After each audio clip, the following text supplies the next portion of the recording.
So Angel Reese and Dijonai Carrington said that if they don't get their money, they're going to boycott. Oh, no. I was watching Family Feud. Once again, top 6 answers on the board. Who would you actually miss if the WNBA players had a boycott? Number 1 answer was Caitlin Clark. Number 2 was A'ja Wilson. The third was Angel Reese, but they actually admitted that they don't actually watch WNBA basketball games. 4th answer was that girl that shot against Steph Curry in the three-point contest. That's Sabrina Ionescu. 5th answer was WNBA is still on TV. And the 6th answer is who the is Dijonai Carrington.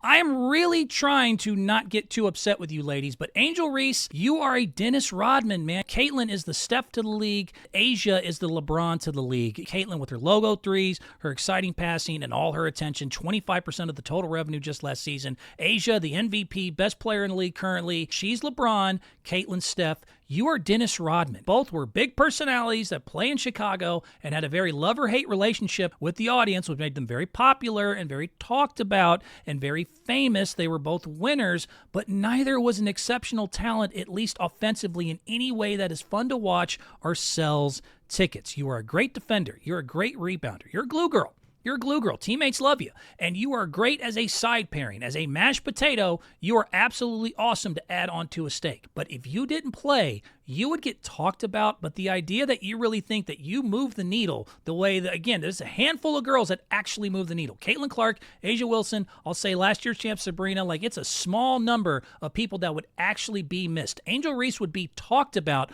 a la when Dennis Rodman came and left the league. He was always talked about, but nobody bought tickets specifically to see Dennis Rodman by himself. It truly is difficult to let go of what happens with the WNBA because they continue to be the insufferables. Hit the picture here for me. Mateo. I really call this the insufferables dilemma because just a couple weeks ago, I was trying to let go of all this, but there were 3 things that happened. I'm like, God, these ladies still just can't seem to handle the idea that they need to work on their image as much as they need to work on anything else. And it started with after A'ja won Time Athlete of the Year, or Woman of the Year, after Caitlin won Time Athlete of the Year, you know, there was suddenly just complete quiet. Nobody had anything to say, which I found completely annoying because when Caitlin won, it was hands across America about, well, why is it not the whole league? You know, why is it just Caitlin? Why isn't it everybody? And that really pissed me off because that let me know what time it was, that it was the same cover, same kind of award. And one person, it was like, owners coming out. I can't believe that we would individualize one person. This creates resentment. And then A'ja wins it. And we're like, oh, that's great. Oh, yeah, A'ja, we like A'ja. That's cool. Nothing to say. That pissed me off. Then I had forgotten about a couple weeks before that when A'ja Wilson literally told Josh Hart, NBA player, New York Knicks, that she could beat him 11-8 in a one-on-one competition, which is interesting to me considering that Josh Hart is not only taller, he's faster, he's got more weight than you. That means he's stronger, he's got a higher vertical, he's got a better ball handle, he's got a better shot. And even GOATs like Serena Williams have said out loud, I'm the greatest you've ever seen in women's tennis, and I will get crushed right now by the 200th man out there. There's just a difference between the two, and I get tired of having to discuss it, so I tried to move on. And then Candace Parker, somebody I really respect, then went out of her way after they were talking about the unrivaled one-on-one competition, how the NBA wasn't matching it in their All-Star weekend to do things and man up this and man up that, which I explained at the time. Look, I'm fine with. I use that term myself, but y'all are the ones who lecture about the unfair gender stereotypes and this pressure to conform to certain gender roles and everything else. And then you basically called a bunch of NBA players a bitch because they didn't want to play one-on-one and they need to man up. That is hypocritical to your movement. And that has been the WNBA's problem from jump. They keep trying to blame it on these invisible this and invisible that. And I always look like a jerk because I continue to focus on this. The problem is I want the WNBA to succeed. And I warned them. I said this a couple years ago with all the hesitation in the world. Like, man, I'm a basketball fan and I like you, but I'm telling you, y'all keep blaming your low ratings and your lack of money on a lot of things other than the fact that y'all are insufferable.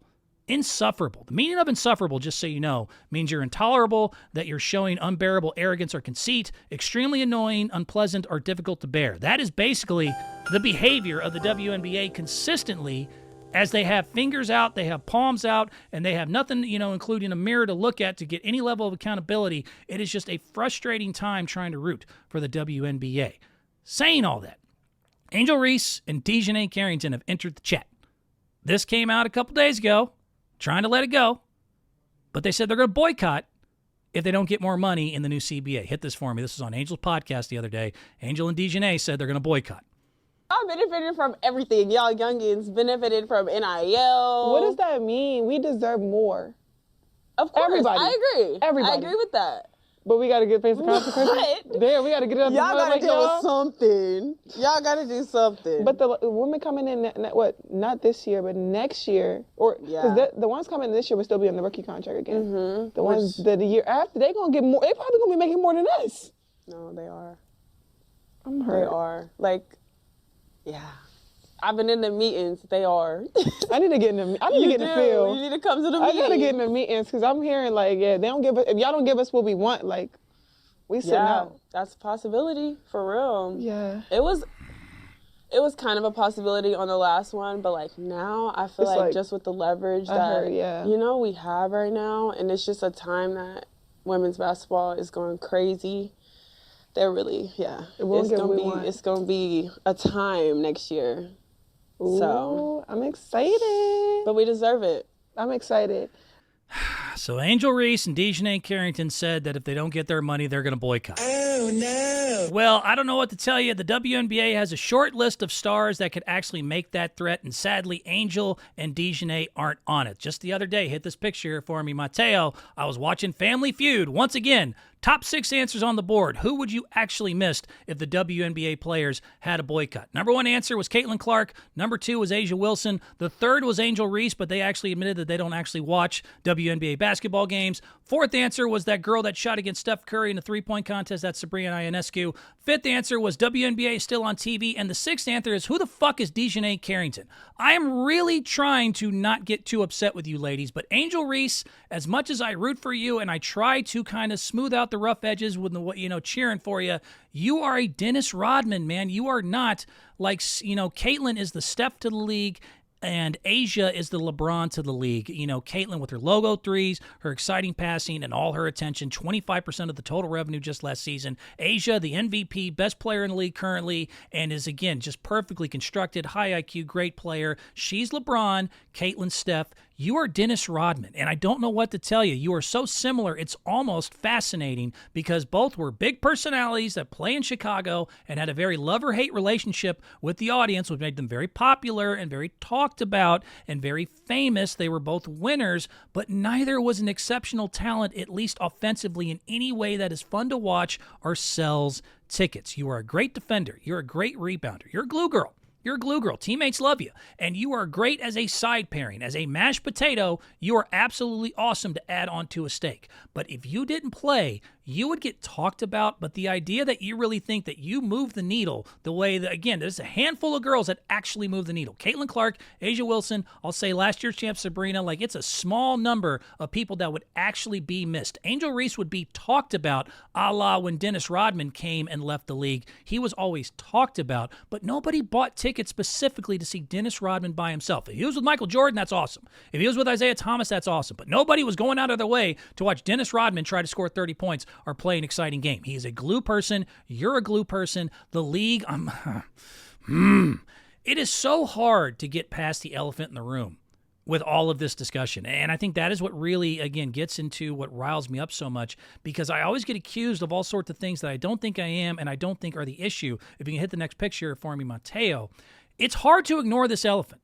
When it comes to the WNBA saying we deserve this, we need that, the elephant that is sitting there, which is that you don't make money. Matter of fact, you don't just not make money. The WNBA has lost $10 million per year on average for the last 25 consecutive years, and currently lost $40 million last season in their record year. And then you come out and ask for a raise. It is just hard to get past this giant orange elephant sitting in front of me, spitting peanuts, trunk is spewing, going, we lose money, and $250 million over the last 25 years. But anyways, but this, but that. What do you want me to say? Like that's tough. It has nothing to do with who you are or your gender or anything else. I look at anybody who has a business that says, I've been bleeding money for 25 years straight, and the only reason I'm alive is because I'm subsidized. But let me tell you about why I deserve. I will probably tune you out no matter who you are. It is a hard elephant to get around, and they keep trying to compare themselves. You heard it in the clip with Angel. You've heard it in other times. They want to keep going to NBA. Or, Angel, I guess, had a tweet, we just want to get paid Toy Story money. Toy Story 2 wasn't a good movie. Tom Hanks still got paid. Toy Story 2 made money. Like it's really difficult. And I need to kind of but it's hard to just again explain how difficult or almost impossible it is for me to listen to y'all complain about the things you need and the nicer this and the more contracts and yada yada yada when it is all well known that you have not made a single dollar and have actually cost $250 million over the last 25 years that you quote deserve more money. It is a hard pill for us to swallow. The new argument, by the way, that you'll hear, and let me at least just cover this, some people now are coming out with this argument that the NBA also did not make money until 1980 when they were established in 1946. I will say that's half true. Here's the part that you're missing. If anyone brings this argument up here for you, the NBA did not make a lot of money over those 40 years, but they did still make money. They were a self-sufficient league. They were not subsidized by the NFL or the government. They still had to keep themselves afloat. And matter of fact, since you want to bring up old times, almost went bankrupt multiple times, including that 1980 year when Magic and Larry showed up. But man, also had 15 teams over their franchise and over the NBA's history fold. The NBA had 15 teams fold over their history, because they could not afford to pay their players. They could not afford it because they were not making revenue, and there was nobody there to hold their hand and tell them they're still awesome and still give them a bunch of money and raises. They had to pack up their asses and go home 15 times. That is more than the entire WNBA 12-team roster, combined. So, if you really want to go there and go into the NBA, that's fine. We can bring up how the NBA did not make much money, but they were still self-sufficient. And yes, they didn't make any real money till 1980, and that took over, 30, 40 years, whatever it was, but they were still not being paid almost completely by somebody else and then asking for more while they were doing it. Yes, they asked for more once they got it, and that's fine because your TV deal is coming up. Even though that TV deal is not going to be as much as you think it is, the TV deal, if you spread it out, is going to be about $12 million per team. And then, they're asking now for private jets and all sorts of stuff. That's going to continue to cost more and more money. That's one of the reasons it went from $10 million lost on average to $35 to $40 million this year. Private jets by themselves are $25 million because they had to have private jets, even though a lot of professional sports teams don't have private jets because like 2 people came up to them with cell phones and kind of disturbed them. Now their safety was an issue. They basically whined their way into getting private jets that they couldn't afford. That is also going to be something that should be on the team, that should stop being on the onus of the National Basketball Association if you're going to continue to ask for more and more and more and then use words like we deserve, we deserve, we deserve. I don't know what else to say. I'll just throw it out here. Let me throw this out because I think this will be the last point of the argument, and then I'm going to almost call it a day.